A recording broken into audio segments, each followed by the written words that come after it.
ባለውለታውና እባቡ ክፉን በደግነት።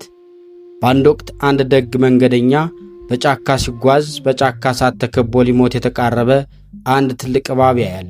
እባቡም በለቅሶ እባክህ አድነኝ፣ ውለታህን ፈጽሞ አልረሳም ብሎ ለመነው።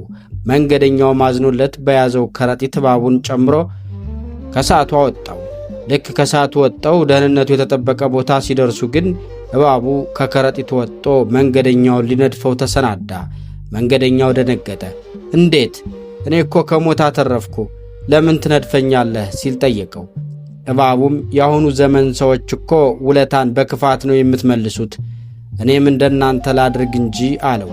መንገደኛው ግን ይህ ፍትሕ አይደለም፣ እስኪ ለዳኞች አማክረን ፍርዳቸውን እንስማ አለ።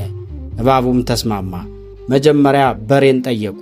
በሬም እኔ በሬ ነኝ፣ ለሰው ልጆች እርሻ አርሳለሁ፣ ጭነት እሸከማለሁ፣ መጨረሻዬ ግን እርጅና ሲመጣ ለሥጋዬ መታረድ ነው። ስለዚህ የሰው ልጅ ውለታን በክፋት ይመልሳል፣ እባብ ሆይ ንደፈው አለ።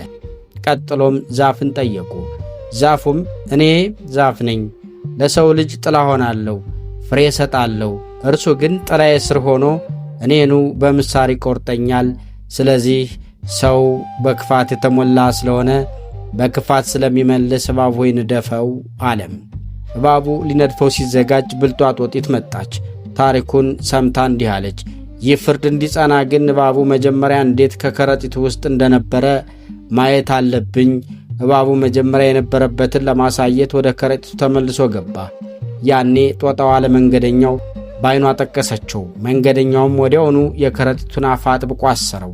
ጦጣዋ እንዲህ አለችው፣ ውለታን በክፋት ለሚመልስ ፍጥረት መልሱ ይሄ ነው። መንገደኛውም ከሞት ተረፈ። ከሃዲው እባብም ከከረጢቱ ውስጥ እንዳለ ተቀጥቅጦ ተገደለ። ከታሪኩ የምንማረው ውለታ ቢስነት መጨረሻው ጥፋት ነው። በሕይወታችን መልካም ለዋሉልን ሰዎች ክፉ መመኘት የለብንም። ውለታ ቢስን እግዚአብሔር አይወደውም እንዲሉ ደግሞም እንደ ጦጣዋ ብልህ መሆን ከክፉዎች ተንኮል ያድናል።